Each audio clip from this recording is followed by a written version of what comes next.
O pão está frio. Passou da meia-noite. O fogo na grande lareira reduziu-se a brasas alaranjadas. E o pão está frio, com pelo menos 3 dias. A crosta ficou dura de um lado, onde alguém o deixou perto demais da corrente de ar. E ela está a comer. Lua em pé, no escuro, com as 2 mãos a cobri-lo como se fosse algo precioso, como se lhe o pudessem tirar. O nome dela é Ren. E neste momento, na cozinha esventrada e silenciosa do solar do véu de ferro, com a chuva a açoitar as altas janelas de pedra, e todas as pessoas de algum estatuto há muito retiradas para camas quentes e estômagos cheios, ela está a fazer a única coisa que este lugar alguma vez lhe permitiu verdadeiramente fazer: sobreviver. Ela move-se sem som. Essa é a primeira coisa que se nota nela, a forma como ela existe num espaço, como se estivesse a tentar não custar nada a ninguém. Ela pousa o prato de barro na borda da longa mesa de preparação e usa a unha para raspar o que resta do molho da carne assada para o centro. E ela não olha para a janela, não olha para a porta, não olha para nada exceto para o trabalho de garantir que nada seja desperdiçado. Nem uma gota, nem uma migalha. Ela viveu por essa regra durante tanto tempo. Já não parece sobrevivência. Parece apenas terça-feira. Ela pega no prato do alfa por último. Ela faz sempre isso. Ela não conseguiria dizer por que razão nunca se permitiu examinar esse hábito de perto o suficiente para lhe dar um nome. Mas o prato dele é diferente. O prato dele tem peso. A argila é mais espessa, mais pesada, cozida num forno diferente dos restantes. E ela consegue distingui-lo de olhos vendados agora, pela forma como assenta nas suas mãos. Ela sabe como ele come sem nunca ter estado na sala enquanto ele o faz. Carne mal passada, sem molho doce. O último pedaço de pão sempre deixado intocado na borda. Esta noite, o pedaço de pão está lá, exatamente onde sempre está. Ela pega nele. Ela come-o em 3 dentadas, em pé no escuro, com a chuva a cair com mais força contra as janelas agora.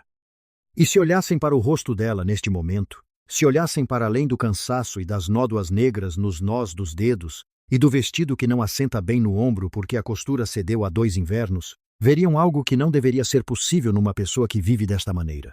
Dignidade. Ela porta-se como alguém que tomou uma decisão privada há muito tempo, de que não seria destruída por este lugar.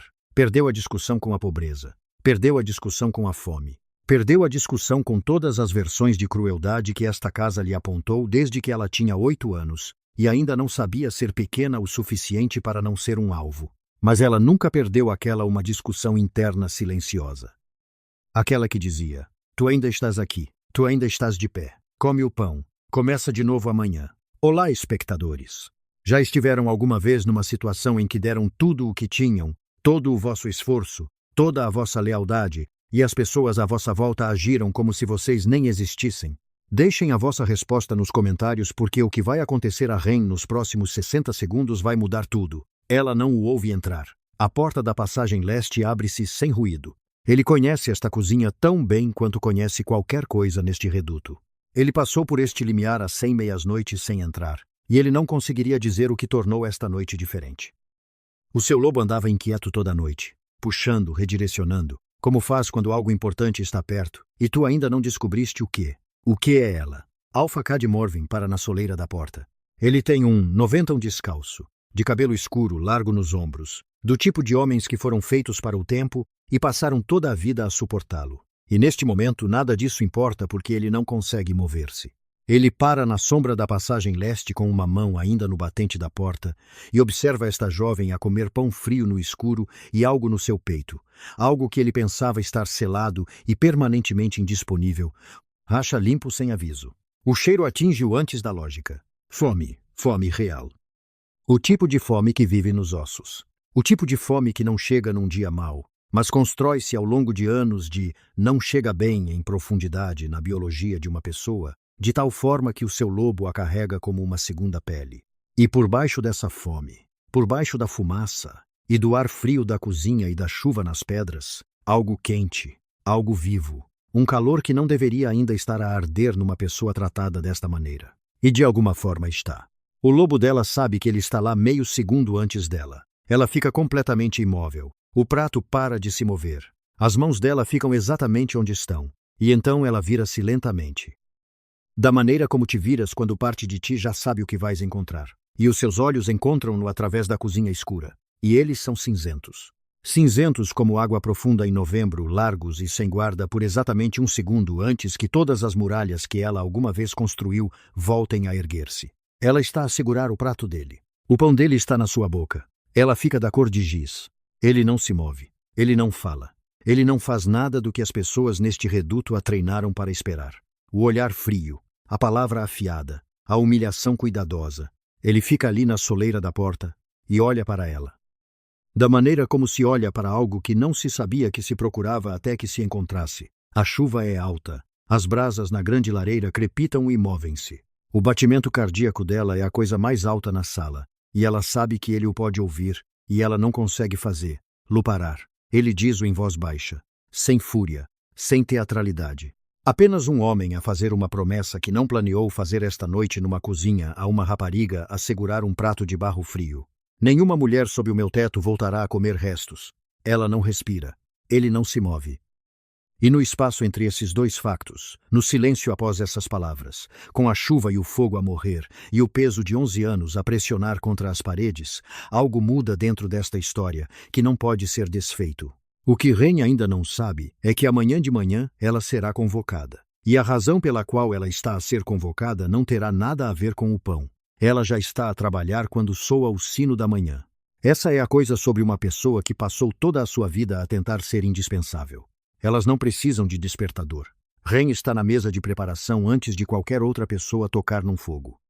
As suas mangas já arregaçadas até os cotovelos. O seu cabelo preso firmemente na nuca na trança que ela usa da mesma maneira desde os 12 anos. A cozinha enche-se à volta dela como a água a encontrar o seu nível.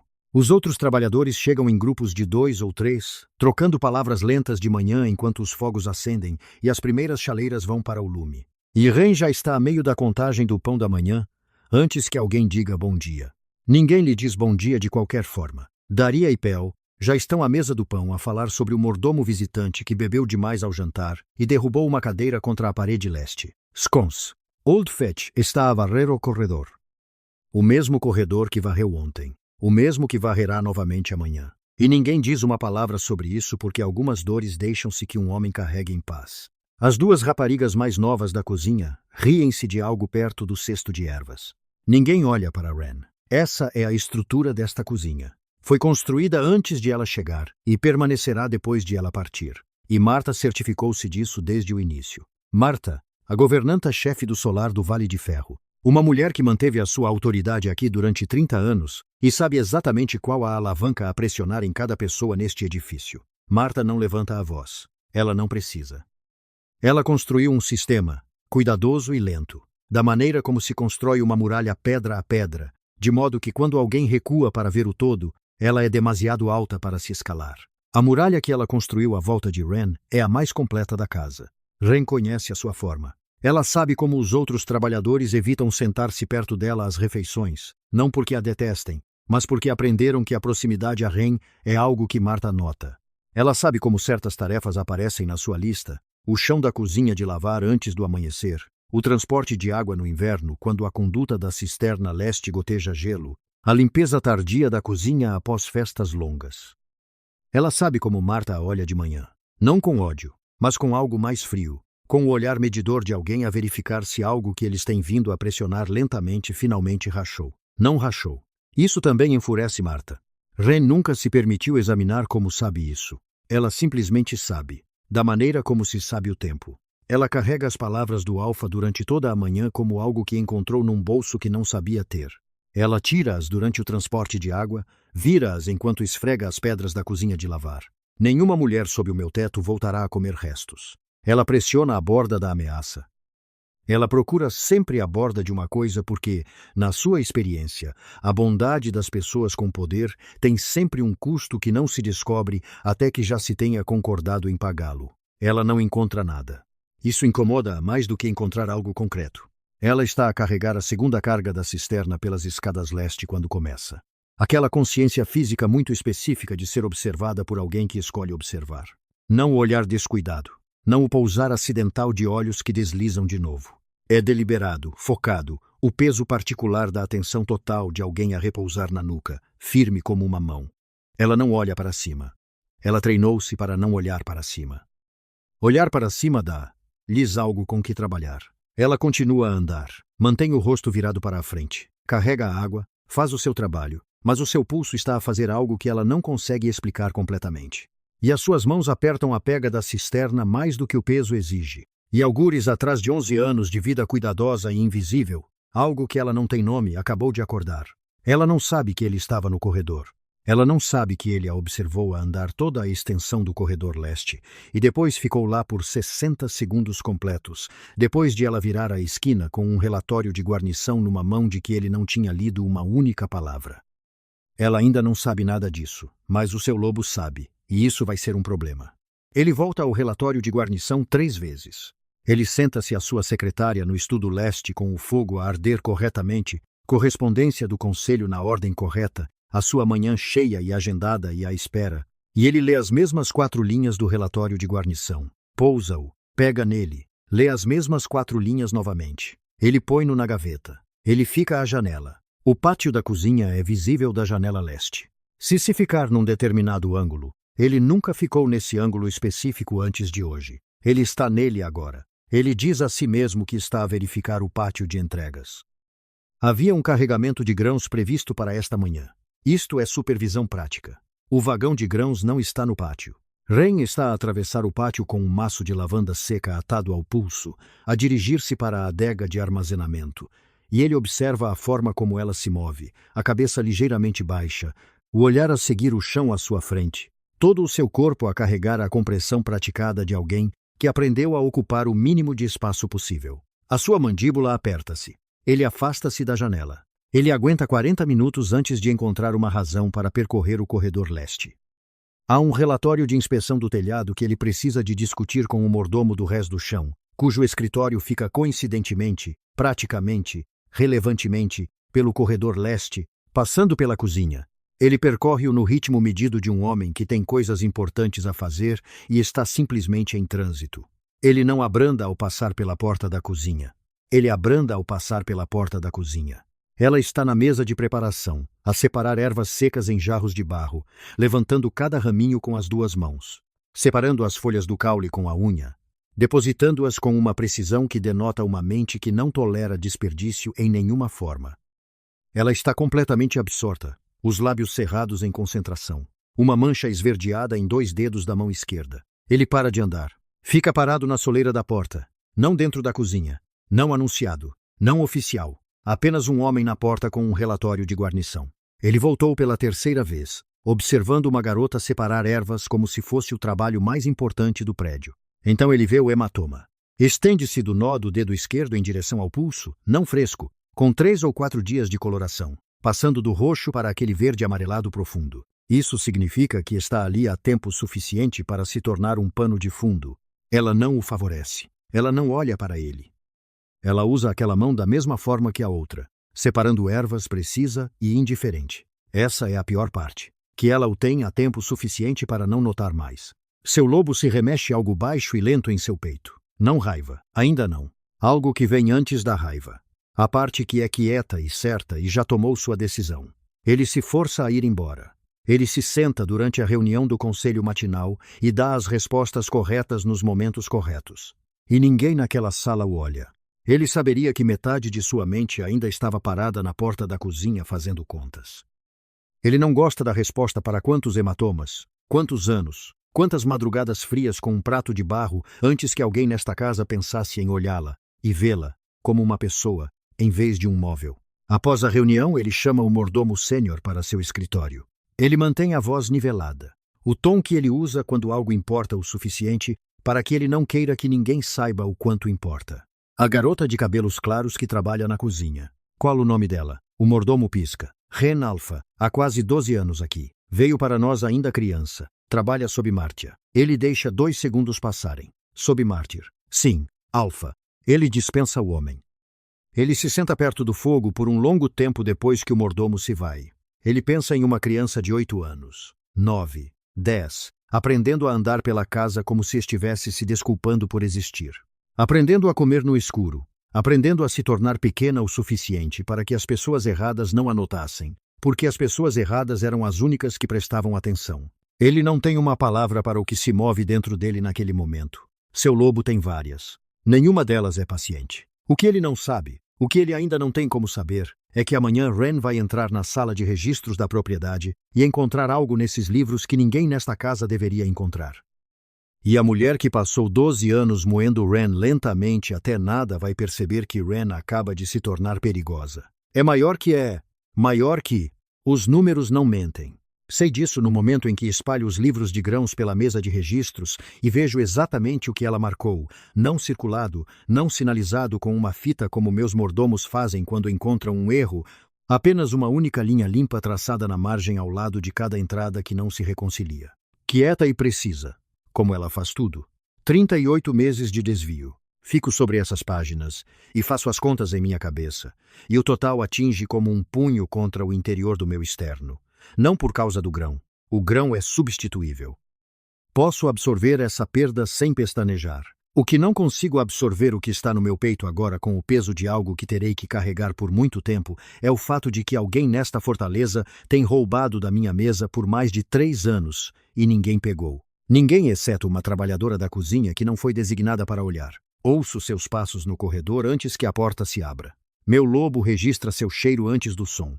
Aquele calor específico sob o ar frio da cozinha que venho catalogando sem permissão há 2 dias, arquivando-o em uma parte da minha mente que não controlo totalmente, endireito-me. Coloco as 2 mãos planas no livro e faço meu rosto fazer a coisa que ele foi treinado a fazer, que é não revelar nada. Ela entra na porta e para.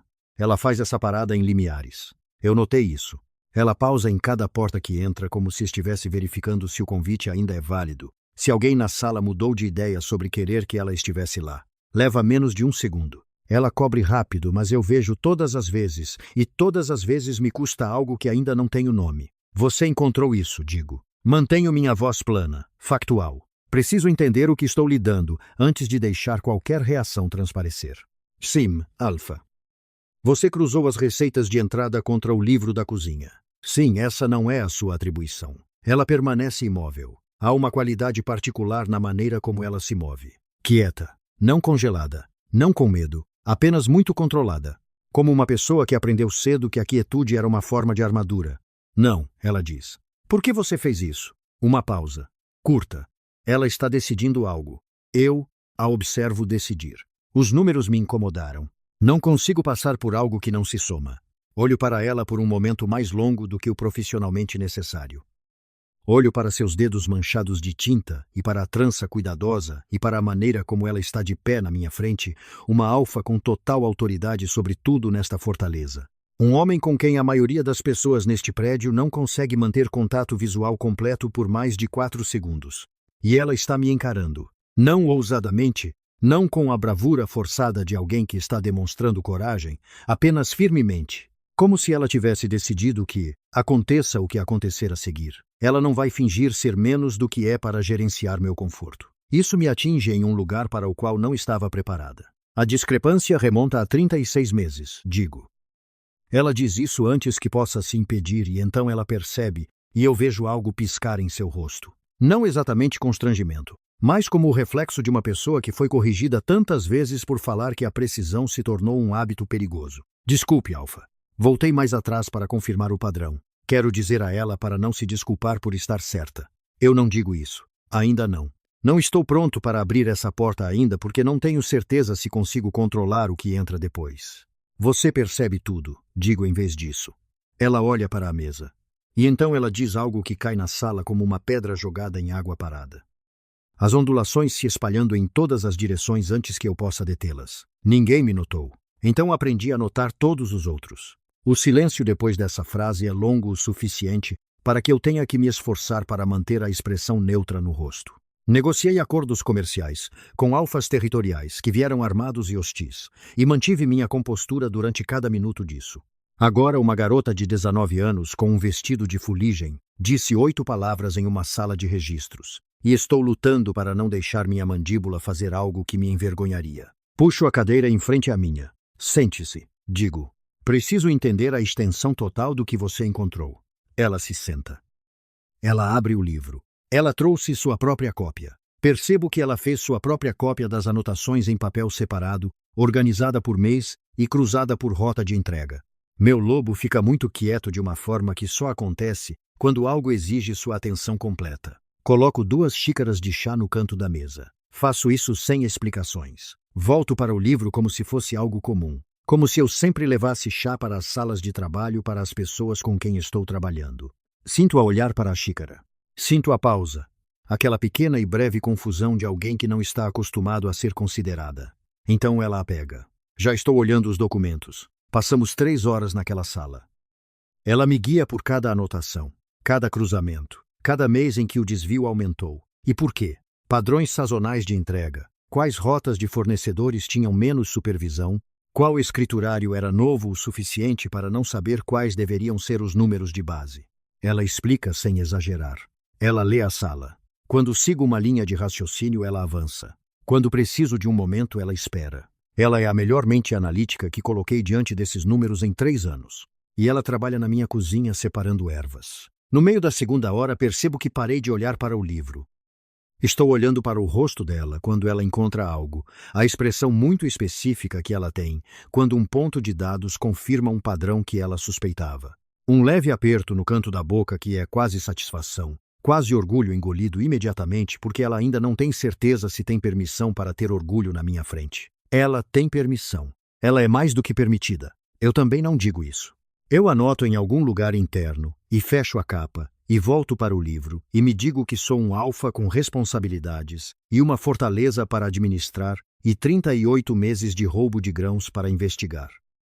E eu absolutamente não estou sentado aqui contando quantas vezes ela morde o lábio inferior quando está concentrada. Estou contando 4 vezes apenas na 3ª hora. Quando terminamos, eu me levanto e ela se levanta.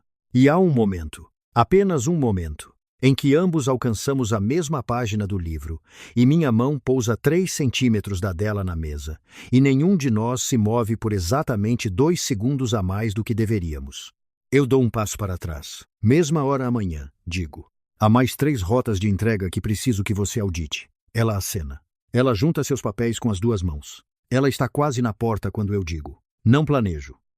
Sai antes que eu o passe pela parte do meu cérebro que gerencia coisas como autoproteção estratégica. Ren, ela se vira. Você fez um bom trabalho hoje. Ela não sorri. Ela não baixa a cabeça ou desvia o olhar da maneira que as pessoas que não estão acostumadas com elogios geralmente fazem. Ela apenas me olha, aqueles olhos cinzentos de novembro, e diz muito baixinho, obrigada, Alfa. Ela sai. Fico na sala de registros por um longo momento depois que o som de seus passos se desvanece. Meu lobo está fazendo algo no meu peito que não sinto há 4 anos. Não desde antes. Não desde a coisa que não discuto em reuniões de conselho, e não explico a alfas visitantes. E passei 4 anos construindo muros ao redor tão metodicamente que comecei a acreditar que os muros eram permanentes. Eles não são permanentes. Caminho até a janela. O pátio lá embaixo é comum. Entregas. Trabalho na cocheira. O movimento diário de uma fortaleza funcional. Tudo exatamente como deveria ser. Tenho mais 3 rotas para ela auditar. Encontrarei mais depois disso. Já estou pensando no que vem depois disso. E isso aí, essa decisão específica, deliberada, totalmente consciente de continuar fabricando motivos para colocá-la naquela cadeira em frente à minha, é o momento em que tenho que admitir, parada sozinha na janela da sala de registros com a luz da tarde ficando cinza, que estou em sérios apuros, porque amanhã alguém mais virá para esta fortaleza, e quando ele a vir, tudo o que tenho cuidadosamente evitado fazer vai se tornar muito mais complicado. Ele entra na minha sala de registros como se fosse dono dela. Seu nome é Uldrich, rank beta dos Territórios do Sul, enviado por seu alfa para revisar as operações comerciais de Iron Valley como parte de uma avaliação regional. Tudo isso está na papelada que li antes de sua chegada. Tudo isso está correto e legítimo. E nenhuma parte disso é o motivo pelo qual estou parado na minha própria porta agora sentindo como se tivesse entrado em uma sala e encontrado alguém sentado na minha cadeira. Ele está falando com o Ren. Ela está na mesa de auditoria com o livro da 3ª rota de entrega aberto na frente dela e seus papéis de anotação espalhados na grade cuidadosa e organizada que ela usa. E Aldrich está encostado na mesa. Não sentado, não trabalhando, apenas encostado. A postura de um homem que se sente confortável em qualquer lugar. E ele está dizendo algo a ela que a faz olhar para cima dos números. É essa a parte que me detém. Ela levanta os olhos. Ela levanta os olhos dos números para ele. Ela não faz isso para a maioria das pessoas. Eu estive nesta sala com ela por 3 horas seguidas e ela permanece focada no trabalho. Surge apenas quando há algo que vale a pena surgir. Uldrich aparentemente disse algo que valeu a pena surgir, pois os olhos dela estão no rosto dele e há uma expressão ali que eu consigo ver mesmo da porta, hesitante. Um pouco surpresa. A expressão de alguém recebendo um calor que não esperava. Meu lobo fica completamente rígido. Nenhum som, nenhum movimento, apenas um travamento do corpo inteiro. Cada instinto apontando na mesma direção. E eu estou muito ciente de que a direção para a qual ele aponta não é razoável, nem proporcional, nem profissionalmente apropriada. Ele é um beta dos territórios do sul fazendo trabalho legítimo. Ela é uma membro da minha equipe doméstica fazendo trabalho legítimo. 2 pessoas estão tendo uma conversa. Eu entro na sala. Não ando rápido. Não faço barulho. Atravesso da porta para a mesa num passo medido, o mesmo que usei em todas as salas tensas que já entrei, porque a primeira regra para manter a autoridade é nunca deixar uma sala ver você se mover com uma urgência que você não escolheu. Preciso que Ren se concentre na conclusão da auditoria hoje. Digo, minha voz sai exatamente nivelada. O resumo da conta da delegação beta requer a atenção total dela. Ele se endireita. Ele é um homem enganador. Consigo vê-lo lendo a sala em tempo real. Seus olhos se movem do meu rosto para o espaço entre mim e Ren. A expressão de alguém que acabou de entender algo que não foi dito em nenhuma das palavras que usei. Ele é esperto o suficiente para não forçar. Claro, Alpha. Ele diz, agradavelmente, e recolhe suas anotações e sai. A sala fica em silêncio. Estou de pé ao lado da cadeira de Ren, mais perto do que preciso estar. Minha mão está na mesa. 3 polegadas de distância dos papéis dela, 3 polegadas de distância da mão dela. E estou olhando para o livro Razão porque ainda não estou pronto para olhar para o rosto dela. Ele estava apenas sendo educado, ela diz suavemente. Ele estava. Concordo. Você não precisava. Eu precisava que ela terminasse a auditoria. Digo isso de forma clara, factual, como se estivesse gerenciando um fluxo de trabalho. Como um homem cujo lobo não está atualmente pressionando suas costelas de uma forma que vai deixar uma marca, ela não responde. Eu não me movo. Ficamos assim, lado a lado, ambos olhando para o livro Razão. Nenhum de nós, se olhando por tempo suficiente, para que o espaço entre nós assuma sua própria carga particular. O tipo que se constrói, quando 2 pessoas estão ambas, muito cuidadosamente não fazendo algo. Então eu puxo a cadeira e sento. Ela senta. Nós trabalhamos. Eu não penso em Uldrich. Concentro-me nos números, na rota de entrega, nos 3 meses adicionais de desvio que ela sinalizou na cadeia de suprimentos do Sudoeste. Ela me explica da mesma forma que sempre faz. Clara, precisa, sem palavras desperdiçadas. E eu faço perguntas e ela as responde. E o trabalho é real e produtivo, e eu estou completamente presente. Exceto pelos 12 momentos separados em que percebo sua respiração. Exceto pelo momento em que ela estende a mão sobre a mesa para pegar uma folha de referência e sua manga se puxa para trás, e eu vejo a borda do hematoma em seu pulso, totalmente amarelado agora, quase curado, mas está sendo substituído. Há um novo se formando na base do seu polegar, fresco, no máximo com 2 dias. Eu olho para ele exatamente pelo tempo que leva para memorizá-lo. Então eu volto a olhar para o livro Razão. A rota sudoeste mostra a maior variação. Ela diz que está traçando uma coluna com o dedo. O fornecedor mudou de mãos há 14 meses, e o novo proprietário tem um sistema de contagem diferente. Ele registra por peso da cesta, em vez de volume de unidade. E quem quer que estivesse reconciliando do nosso lado, não percebeu a lacuna de conversão, o que significa que alguém do nosso lado estava permitindo a lacuna ou genuinamente não sabia. Ela pausa, mas a lacuna é consistente em até 2% a cada entrega. Erros genuínos não caem com essa precisão. Eu olho para ela. Ela ainda está olhando para o livro Razão. O dedo dela ainda está na coluna. Ela acabou de demonstrar, sem nenhuma aparente consciência da significância, que entende não apenas contabilidade, mas a psicologia da decepção deliberada. Ela sabe a diferença entre um erro e uma mentira com base em quão matematicamente limpo é o resultado. Onde você aprendeu a pensar assim? Eu pergunto. Ela olha para cima, surpresa com a pergunta. Não sei, ela diz depois de um momento. Eu apenas presto atenção aos padrões. Quando algo se encaixa muito bem, geralmente é porque alguém fez com que se encaixasse. Eu mantenho o olhar dela por um momento. Isso está exatamente certo. Algo cruza o rosto dela. Não um sorriso, não exatamente, mas como a sombra de um. A expressão de uma pessoa a quem foi dito, há muito tempo, que ela não era inteligente, e que passou anos sabendo silenciosamente o contrário, e não tem certeza ainda o que fazer, quando alguém em posição de autoridade confirma isso. Eu quero encontrar todas as pessoas que disseram a ela que ela não era inteligente. Eu não digo isso. Eu volto a olhar para o livro Razão e anoto as figuras de variação da rota sudoeste com minha própria mão, porque confio mais na minha caligrafia do que no que meu rosto está fazendo no momento. Terminamos a sessão ao mesmo tempo que sempre fazemos. Ela recolhe seus papéis. Eu me levanto. Ela se move em direção à porta com aquele andar que tem. Silencioso, eficiente, já recuando. E eu me digo para deixá-la ir, da mesma forma que me digo todas as tardes. Velho Callum, o mestre de estábulos-chefe, está no corredor quando ela passa. Ele está nesta fortaleza há 22 anos. Ele vê tudo e guarda a maior parte para si, razão pela qual eu nunca o substituí. Ele observa Ren descer o corredor. E então ele se vira e me olha na porta da sala de registros com a expressão de um homem que está achando algo privadamente hilário. Coisa estranha, Alpha, ele diz. Você continua encontrando motivos para visitar a sala de registros. Nunca costumava fazer isso. Talvez valha a pena verificar se a ventilação está desligada.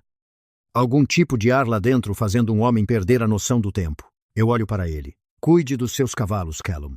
Ele sorri. Ele volta a cuidar dos seus cavalos. Eu fecho a porta da sala de registros. Fico na quietude dela, os papéis dela, ainda empilhados no canto da mesa, o leve traço do calor dela, ainda no ar perto da cadeira que ela sempre ocupa. E eu entendo com a clareza total de um homem que foi honesto consigo mesmo a vida inteira que estou de pé nesta sala todas as tardes porque ela está nela. Não a auditoria, ela. O que eu ainda não sei é que amanhã à noite Marta vai entrar no meu escritório, e o que ela vai dizer vai me fazer escolher entre o que posso provar e o que sei em cada osso meu. E uma dessas duas coisas vai custar tudo a alguém. É maior, que as mãos de Marta estão cruzadas quando ela entra no escritório de Kaidi. Esse é o primeiro sinal. Marta nunca cruza as mãos a menos que esteja encenando algo, compondo-se numa forma que ensaiou. Arranjando o rosto numa expressão que funcionou com todas as pessoas desta fortaleza por 30 anos, preocupada, relutante, profundamente, cuidadosamente justa, Cade percebe no momento em que ela cruza o limiar. Ele não diz nada. Ele pousa sua caneta. Ele lhe dá o silêncio que pessoas poderosas dão a situações que precisam entender antes de responder.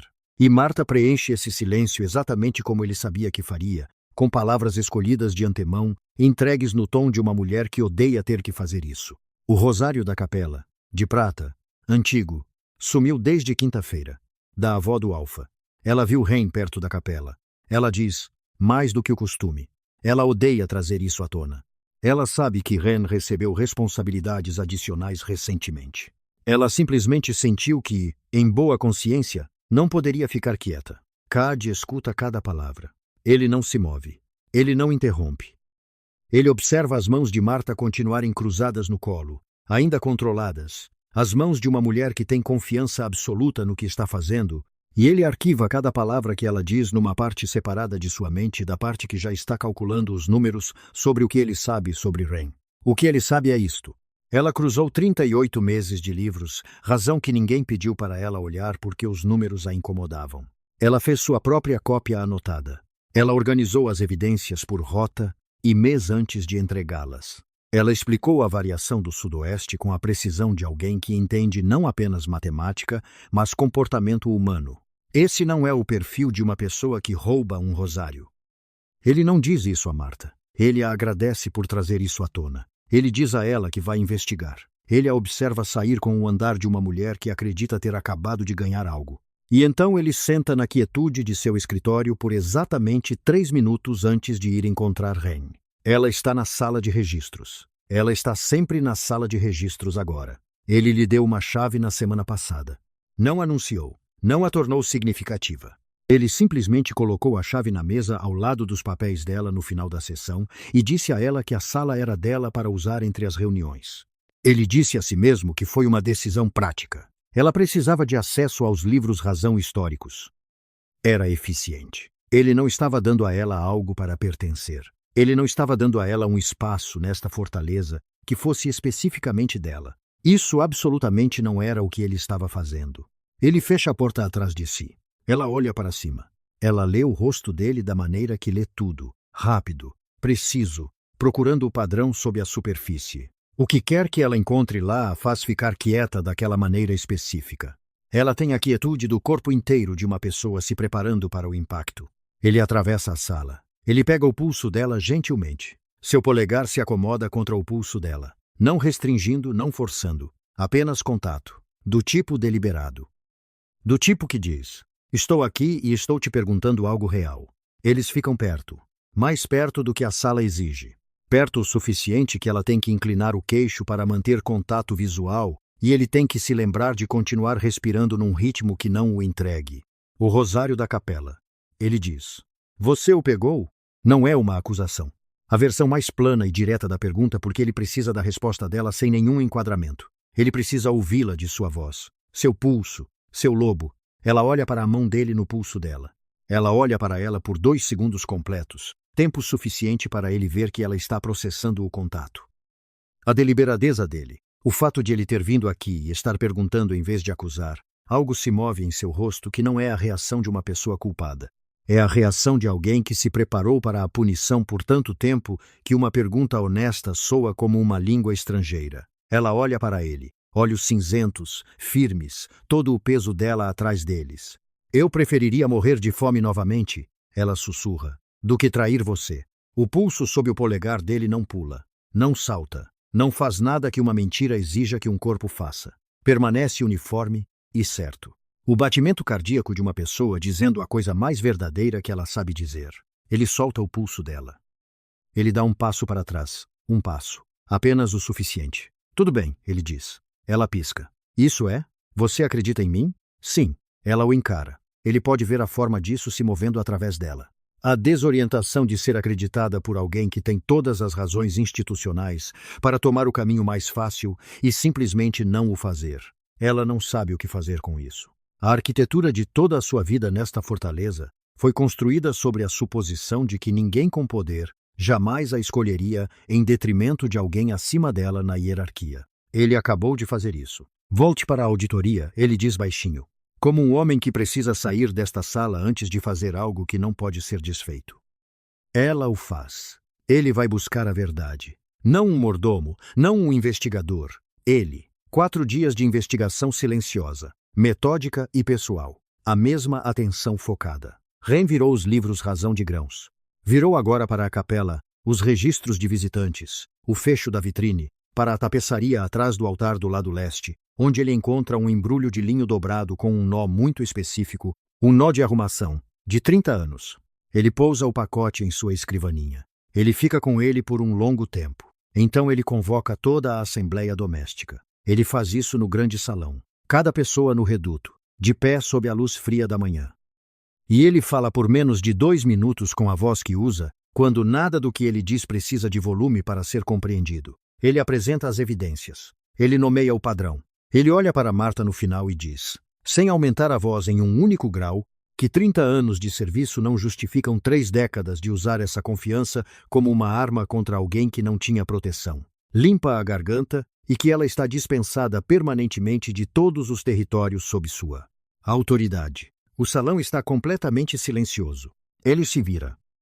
Ele caminha para o fundo da assembleia até Ren, que está de pé onde ela sempre fica, perto da saída, perto da borda, o mais longe do centro que uma pessoa pode chegar sem sair. E ele não para até estar parado diretamente ao lado dela, diante de todas as pessoas ali.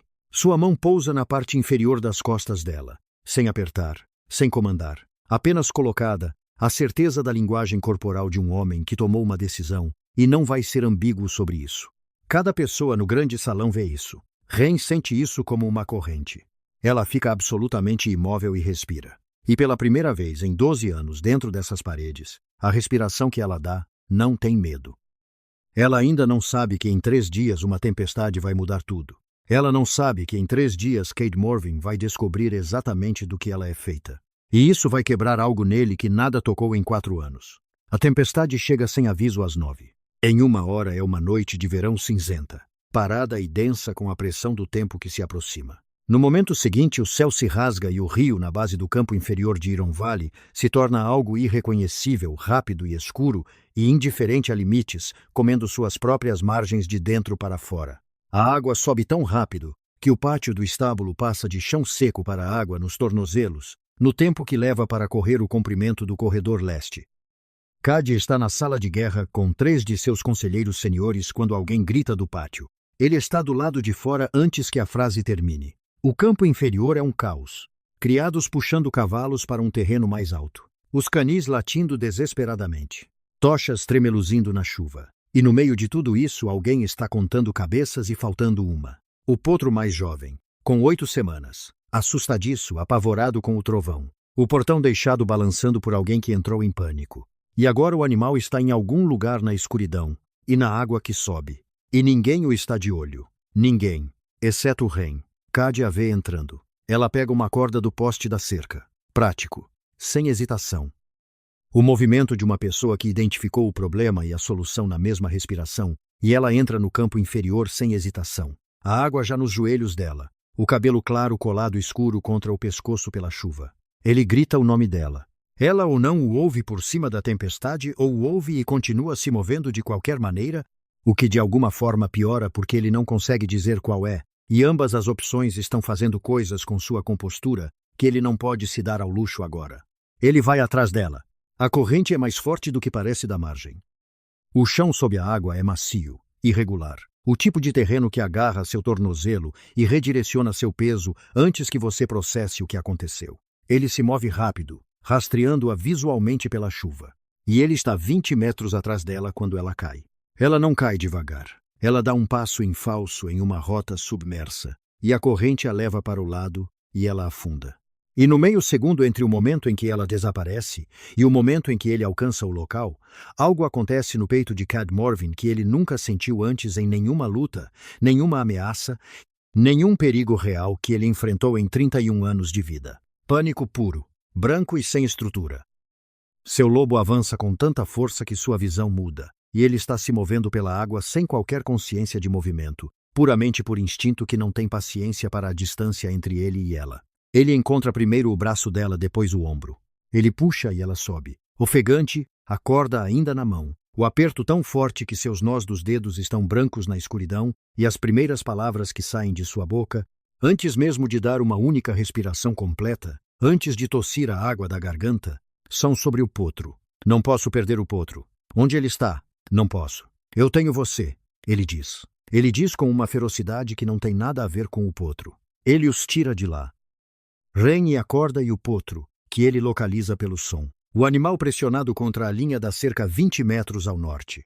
Aterrorizado e tremendo, mas de pé, ele traz todos para a terra firme. E Ren vai imediatamente para o potro, ambas as mãos passando pelas pernas, pelo peito, verificando a respiração com o cuidado focado de alguém que veio aqui para um propósito específico e vai vê-lo até o fim, mesmo encharcada e tremendo.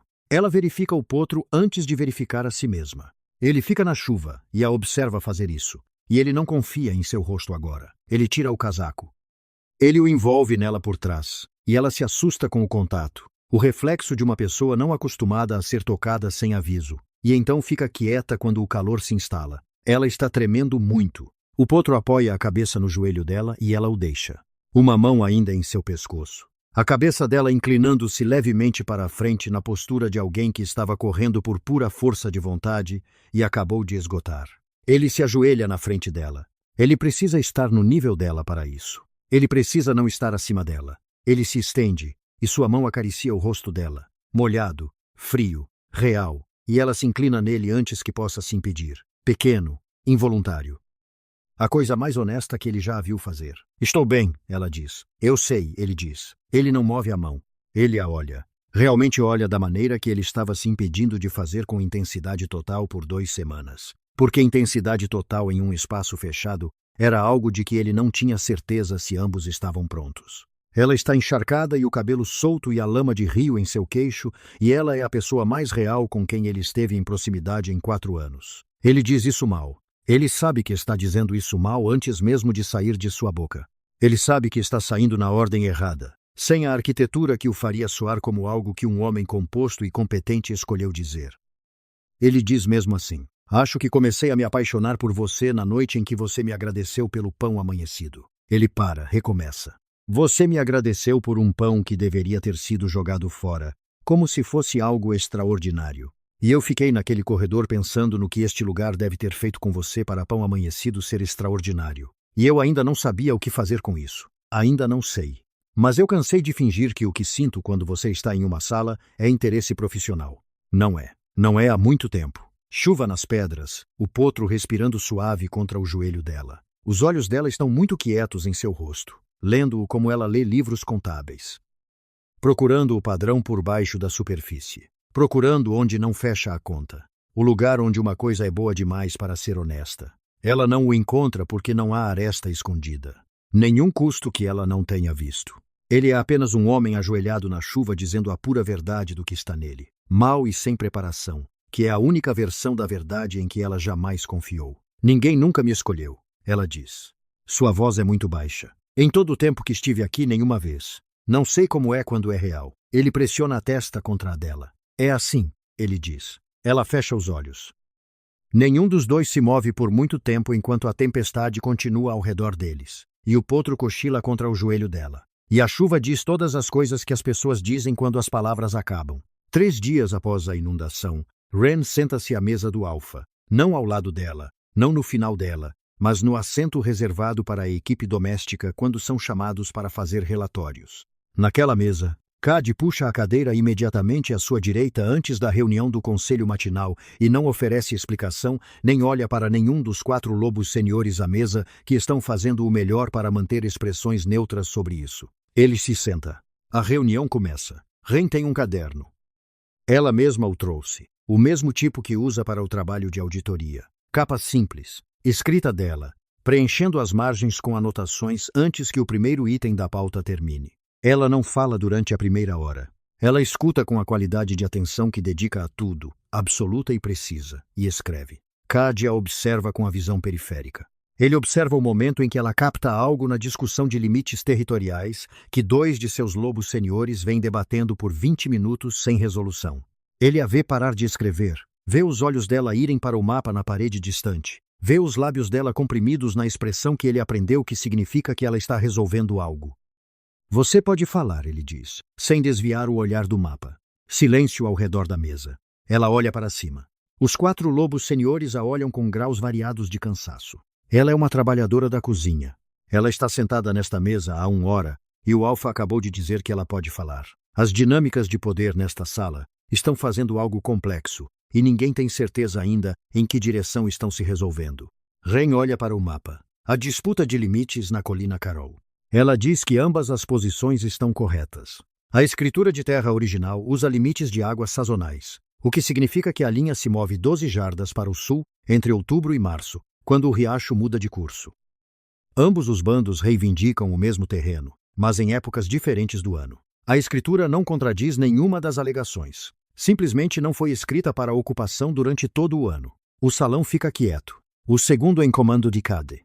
Um lobo chamado Garrett, que está argumentando a posição do norte há 3 semanas, olha para o mapa, olha para Ren, olha para o mapa novamente. Isso significaria, ele diz lentamente, que nenhum dos bandos está realmente em violação. Eles estão em conflito, não em violação, diz Ren. A solução é um acordo de uso sazonal, não um julgamento de fronteira. Cad pega sua caneta e escreve. Esse é o momento em que a mesa entende o que está vendo, não uma trabalhadora da cozinha. Não uma serva em quem o Alfa se interessou. Algo inteiramente diferente.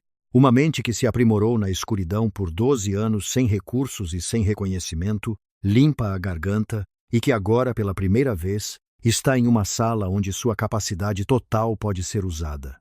Garrett limpa a garganta. Ela está certa, Alfa. Eu sei, diz Cade. A reunião termina 1 hora depois com 3 itens da pauta resolvidos que estavam travados há semanas. Ren está recolhendo suas anotações quando Garrett para ao lado de sua cadeira. A coisa da Colina Carol, ele diz. Ele é um homem direto. Garrett, 20 anos ao lado de Cade. Sem paciência para desempenho. Como você viu isso? Ela olha para ele. A linguagem da escritura. Limites de águas sazonais são comuns em concessões de terras mais antigas desta região. Eu li em um dos livros contábeis históricos na semana passada. Você leu os livros contábeis históricos. Eles estavam na sala de registros. Eu tinha tempo entre as sessões de auditoria. Garrett olha do outro lado da mesa para Cade, que está assinando correspondências e deliberadamente não participando dessa conversa. Certo, diz Garrett. Ele olha de volta para Ren. Bom trabalho. Ela também não sabe o que fazer com isso, ela acena com a cabeça. Cade não levanta o olhar da sua correspondência. Ele sorri. Ele esconde o sorriso antes que alguém possa verificar se ele está lá. Mas estava lá, e Ren o viu. E o calor que a percorre ao vê-lo é novo o suficiente, e grande o suficiente, que ela precisa olhar para o seu caderno até que ele passe. Naquela noite, ele a leva para a varanda leste. Não formalmente, não com aviso prévio.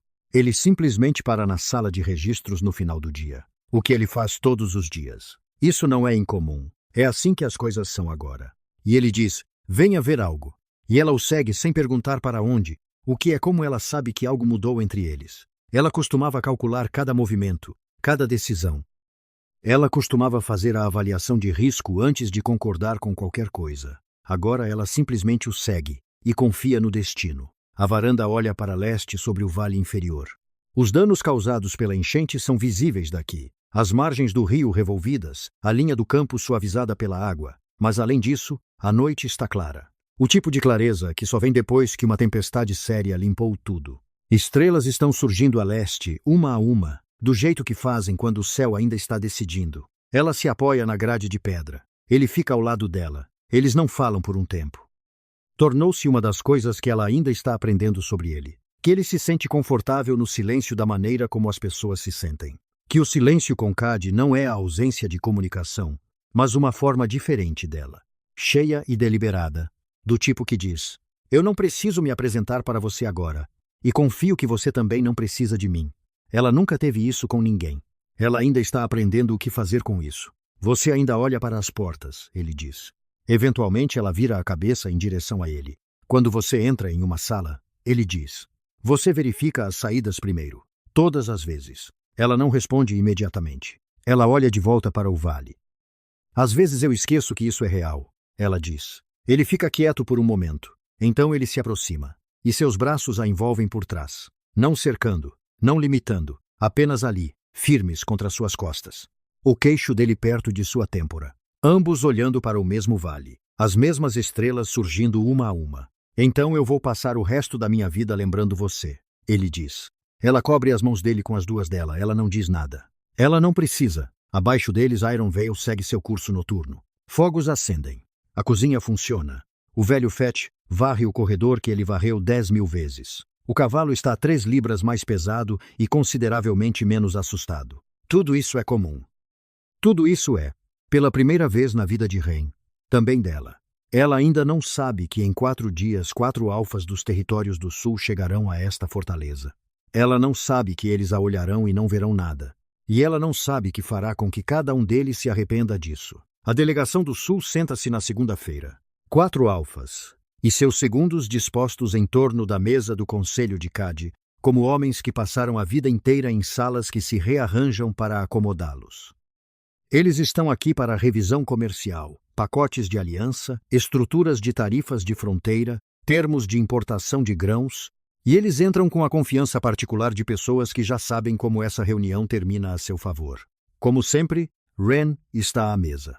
Ela está na cadeira à direita de Cade. Sua cadeira agora. Aquela que é dela desde a manhã após a tempestade. Aquela sobre a qual ninguém nesta mesa comenta porque a expressão de Cade, quando alguém a olha por muito tempo, torna o comentário desnecessário. Ela tem seu caderno. Ela tem os livros de comércio. Ela tem os 3 meses de trabalho de auditoria que completou nas rotas de entrega do Sudoeste e as 2 avaliações de rota adicionais que ela realizou voluntariamente, porque os padrões na cadeia de suprimentos do Norte a incomodavam e ela não deixa coisas que a incomodam sozinhas. A reunião começa. O alfa do extremo sul. Seu nome é Renner. Amplo e sem pressa. A maneira de um homem acostumado a ser a presença mais poderosa em qualquer sala. Ele se dirige ao primeiro item diretamente a Cade. Ele não olha para Ren. Ele se dirige ao segundo item a Cade, o terceiro. Ele fala sobre ela como se ela fosse decorativa, como se a cadeira em que ela está sentada fosse ocupada por móveis que por acaso estão presentes, e os outros 3 alfas seguem seu exemplo. Porque é isso que acontece quando a presença dominante em uma coalizão estabelece um tom. Todos os outros se alinham a ele. Cade não diz nada. Ele deixa rolar por 20 minutos. Ren pode senti-lo ao seu lado. Ela se tornou sintonizada com ele da maneira como você se sintoniza para saber se você vive dentro da qualidade particular de sua quietude. O jeito que sua energia muda quando ele está decidindo algo. Agora ele está decidindo algo. Ela pode sentir isso na qualidade do seu silêncio. Como você sente pressão antes de uma tempestade? Então Renner faz uma afirmação específica sobre as taxas de tarifa da fronteira norte de Iron Valley. Ele cita um número que Ren tem em seu livro de registro.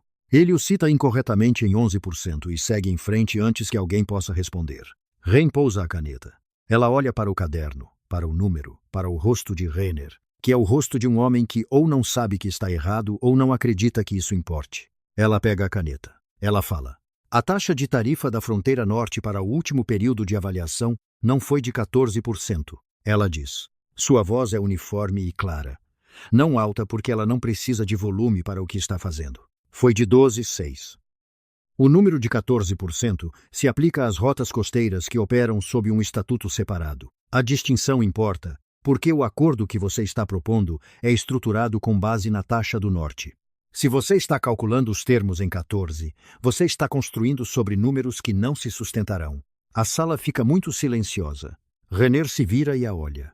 Ele a olha do jeito que certos homens olham para coisas que os surpreenderam, com a expressão específica de alguém recalibrando, decidindo se deve ficar ofendido ou impressionado, pousando por um momento em nenhum dos dois enquanto o cálculo é executado. E você é? Ele diz. Ren. Ela diz. Eu gerencio a auditoria do livro de comércio de Iron. Desde quando? Ele diz. A pergunta não é exatamente um desafio. Está em algum lugar adjacente a no tom de um homem testando se o chão é real antes de pisar nele. Desde que encontrei 38 meses de roubo na cadeia de suprimentos nos registros de grãos, ela diz, que mais ninguém encontrou. Então, silêncio sepulcral. Garrett, no extremo da mesa, não demonstra nenhuma expressão. Ele é extremamente bom em não demonstrar nenhuma expressão. Seus ombros se movem ligeiramente uma vez, como um homem tendo uma reação física a algo e a contendo com sucesso. A caneta de CAD continua se movendo sobre a correspondência à sua frente. Ele não está olhando para Ren. Ele não está olhando para Renner. Ele é a pessoa mais calma na sala, e todos nesta mesa sabem que a pessoa mais calma em uma sala como esta é sempre a mais perigosa. Ren continua. Ela fala por 40 minutos. Ela cita as estruturas de impostos de importação, sob as quais a Coalizão do Sul tem operado corretamente, precisamente, com referências de livro de registro, e ela expõe com a paciência metódica de uma pessoa que passou 1 ano aprendendo a organizar evidências de forma tão clara que nenhuma pessoa razoável pode contestar, exatamente onde os números que a delegação trouxe para esta mesa não correspondem aos números nos acordos de estatuto reais. Ela não é cruel. Ela não é agressiva. Ela é simplesmente, completamente, totalmente correta. E ela está dizendo isso em uma sala cheia de homens, que estão acostumados a serem a presença mais informada em qualquer negociação que entram. Ao final, Renner está escrevendo coisas. A delegação do território do meio, um alfa chamado Thorn, mais jovem que os outros, que tem observado Ren com avaliação descarada desde o minuto 3, fala. A estrutura da fronteira hídrica sazonal. Você a aplicou a Carol Ridge na semana passada? Sim, Ren responde. Ela se aplica à disputa do Vale Alten? Mesma era do estatuto. Ela verifica seu caderno. Sim, mesma família de estatuto. Mesma linguagem sazonal. A estrutura de resolução seria idêntica. Torne a cena lentamente. Ele olha para Cad. Onde você a encontrou? Ps, ps, ps. Cad larga a caneta. Ele olha para Thorne com a expressão medida de um homem respondendo a uma pergunta que tem uma resposta muito específica. Ela se encontrou. Ele diz. Eu apenas me certifiquei de que desta vez ela tivesse um quarto para isso. A reunião termina 2 horas depois. Os termos são os de Iron Vale. Não pela força. Não pelo tipo de domínio alfa que enche uma sala de ameaça e ousa qualquer um a revidar. Pelo simples e irreversível fato de estar certo, documentado e disposto a dizer isso claramente em uma sala cheia de pessoas que presumiam ser as únicas que fizeram a leitura. Quando a delegação sai, Renner para na porta. Ele olha para Ren, realmente olha, a avaliação completa desta vez. Nenhum do não reconhecimento deliberado da abertura. Ou você é muito boa, ele diz. Ou você me fez sentir muito estúpido. Ambas as coisas podem ser verdade. ela diz. Ele quase sorri. Quase, ele diz. Garrett espera até que a sala esteja vazia. Então ele olha para Cady, depois para Rain, depois de volta para Cady com a expressão de um homem que observou seu alfa tomar muitas boas decisões ao longo de 20 anos e gostaria de reconhecer que esta foi excepcional. Ele não diz nada. Ele pega seus arquivos e sai. Rain começa a empilhar seus livros de registro. Cady fica na janela, observando a delegação cruzar o pátio abaixo. Ele fica quieto por um longo momento. Então, sem se virar da janela, ele diz: Você sabia que o número de Renner estava errado desde a primeira vez que ele o citou? Semita, você esperou 20 minutos antes de dizer isso. Eu queria ver se ele o corrigiria sozinho. Cady se vira da janela. Ele a olha. Realmente olha. O peso deliberado de sua atenção. O tipo contra o qual ela costumava se preparar quando ainda não sabia que não era um prelúdio para algo ruim. Ela sabe agora. Ela o sustenta. Ele corrigiu? Cady pergunta. Não, ela diz. Então você estava certa em esperar. Ela termina de empilhar os livros de registro. Ela os pega. Ela está quase na porta quando para sem motivo que ela possa explicar completamente se perguntada. E se vira. Ele ainda está olhando para ela. Ainda na mesma postura na janela. A luz da noite atrás dele. Todo o Iron Vale espalhado abaixo como algo que lhe pertence. Ele se parece com o que ele é. Poder, paciência, 31 anos administrando algo difícil. Bem, ele também se parece com um homem que está observando uma porta há vários minutos, esperando que a pessoa que acabou de passar por ela se vire. Ela coloca os livros de registro de volta na mesa. Ela atravessa a sala. Ela para na frente dele. Limpa a garganta. Perto. Mais perto do que o trabalho de auditoria exige. E ela olha para ele com os olhos cinzentos de novembro, que tem lido Salas desde que ela tinha 8 anos. E ela diz, simplesmente, obrigada pelo quarto. Ele levanta a mão e afasta uma mecha de cabelo solta do seu maxilar. Sem pressa, como um homem que tomou uma decisão e não está mais com pressa. Sempre foi seu, ele diz. Eu só não o tinha limpado ainda. 6 meses depois, eles a chamam de Luna de Iron Vale. Não oficialmente. Ainda não. A cerimônia formal está sendo planejada. O tipo de evento que requer 3 meses de preparação e a participação de todos os bandos nos territórios do norte e uma grande quantidade de correspondência que Garrett cuida porque a caligrafia de Cady se deteriora significativamente quando ele está tentando se concentrar em outra coisa. Não oficialmente ainda, mas todos a chamam assim. Os trabalhadores da cozinha, os tratadores do estábulo, o velho Fetch, que a chama assim e depois a chama por outros 3 nomes na mesma conversa, e precisa ser gentilmente redirecionado. Mas o calor em sua voz quando ele diz isso é o mesmo todas as vezes. Até Garrett. Preciso. Direto. 20 anos de serviço. Garrett começou a terminar seus relatórios para Rain com "Como você preferir, Luna", e fazendo isso sem ironia. Ela ainda está se acostumando com isso. Ela ainda está se acostumando com tudo isso, se for honesta. A cadeira à mesa do conselho, a forma como a equipa da casa se posiciona de maneira diferente quando ela entra numa sala. Não a postura cuidadosa e propositadamente vazia de quem gere a proximidade de alguém perigoso, mas a orientação natural de pessoas para alguém em quem confiam. A forma como Cady lhe procura a mão debaixo da mesa durante as longas reuniões do conselho, sem a olhar quando o faz, apenas encontrando a sua mão e segurando-a, voltando depois ao que quer que estivesse a ler, como se fosse algo que o seu corpo faz sem precisar de instruções. Ela ainda se está a habituar a ele. Ela ainda se está a habituar à versão específica dele que não é o alfa da sala, não o homem que a alcateia vê, mas aquele que ela tem ao fim da noite, quando a fortaleza está calma e o fogo baixo, e ele se senta na cadeira junto à janela e lê. E a cada 20 minutos pousa o livro de face para baixo no joelho e simplesmente a olha. Ela perguntou-lhe uma vez o que ele estava a olhar. Ele disse, a certificar-me de que ainda estás aqui. Ela não teve resposta para isso. Ainda não tem, mas já não precisa de uma. O último desafio vem de fora. Uma alcateia do território leste, antiga e estabelecida, carregando a mágoa particular de pessoas que foram poderosas tempo suficiente para terem esquecido que mais alguém pode ser, envia uma delegação na 10ª semana. 3 representantes. Chegam com a intenção específica de renegociar um acordo que Iron Vale detém de uma posição de vantagem. E chegam com a linguagem que as pessoas poderosas usam quando querem obscurecer o que realmente estão a fazer. Frases complicadas, precedentes históricos citados de formas que exigem que já se conheça o contexto completo para se perceber o que está errado com eles. O tipo de negociação concebido para cansar o outro lado até que este aceite termos piores só para terminar a reunião. Ren não se cansa. Ela desmonta cada precedente que eles citam, educada e completamente, e reconstrói o registro histórico real a partir das referências do seu livro de contas, em tempo real.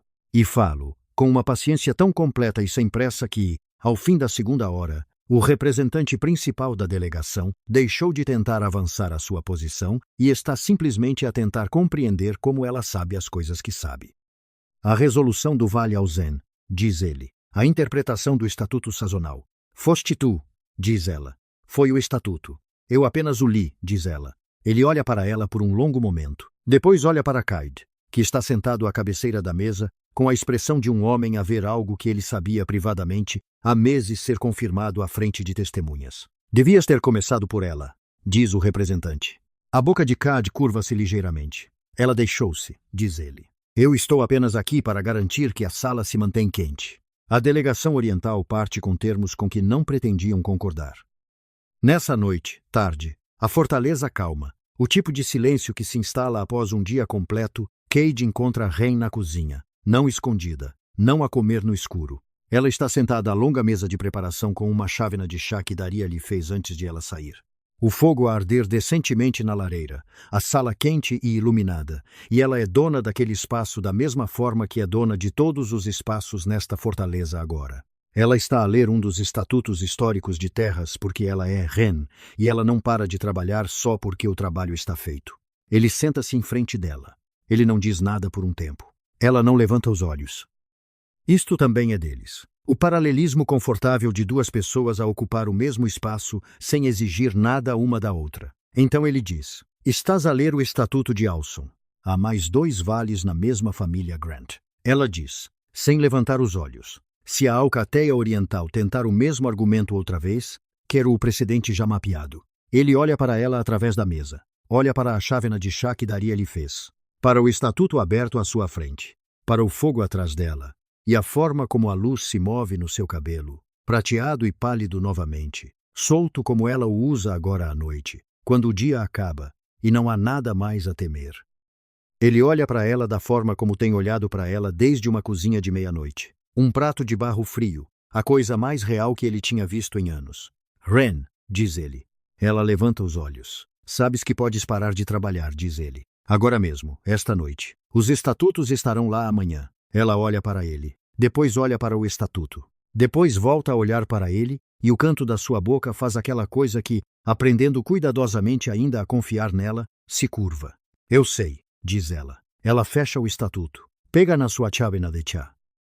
Ele estende a mão pela mesa e pega na sua mão livre, palma para cima, os seus dedos soltos à volta dos dela, não a segurando no lugar, apenas a segurando. E ela deixa-o.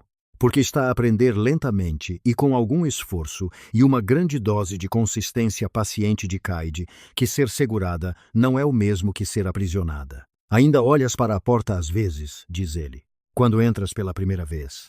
Ela fica em silêncio por um momento. Hábito antigo. Eu sei. O seu polegar move-se sobre os seus nós dos dedos. As velhas nódoas negras desapareceram. Há muito que desapareceram. Demora o tempo que precisares. Ela olha para as suas mãos sobre a mesa. Olha para o fogo. Olha para a cozinha.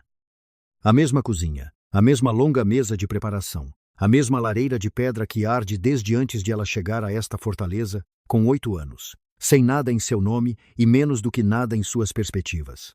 A mesma sala. Completamente diferente. Eu não olho por tanto tempo como costumava, diz ela. Ele aperta a sua mão. Não, diz ele. Não olhas. Lá fora, Iron Vale continua. A alcateia a instalar-se para a noite. Os fogos a arder. As estrelas a fazer o que as estrelas fazem sobre uma fortaleza que, nos últimos 6 meses, se tornou um tipo de lugar diferente.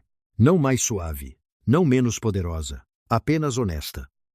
A forma como um lugar fica quando a pessoa que o dirige para de precisar digerir a verdade e começa simplesmente a viver nela. E na cozinha, a luz do fogo com um estatuto frio sobre a mesa e 2 chávenas de chá a aquecer, a rapariga que uma vez comeu no escuro e o homem que não conseguia desviar o olhar dela da primeira vez que a viu, sentam-se em frente um do outro, no silêncio ordinário, extraordinário, de uma vida que é inteiramente, completamente, permanentemente deles.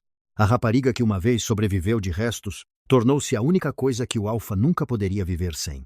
Não porque ela precisasse de ser salva, mas porque ela nunca parou, nem uma vez. Nem por um único meia-noite fria em 11 anos valer a pena encontrar. Este é o fim da história de Ren e Cade, mas não é o fim de Iron Veil. E não é o fim do que acontece quando a pessoa certa finalmente entra na sala certa no momento certo e se recusa a desviar o olhar. Se esta história te tocou, se a jornada de Ren entrou dentro de ti da forma como esperávamos que o fizesse, deixa um comentário e diz-nos o que te tocou mais. Foi a cozinha? A inundação? O momento em que ele acreditou nela sem provas. Lemos todos eles. E se quiseres estar aqui para a próxima história, porque há sempre uma próxima história neste canal, e elas são sempre deste tipo de realismo, subscreve agora e ativa as tuas notificações para nunca perderes um capítulo. Cada história, em Moonbound, Romance Tales, é construída para pessoas que acreditam que aqueles que sobrevivem às estações mais difíceis merecem os finais mais extraordinários. Partilha isto com alguém que precise de ouvir hoje. Vemo-nos no próximo.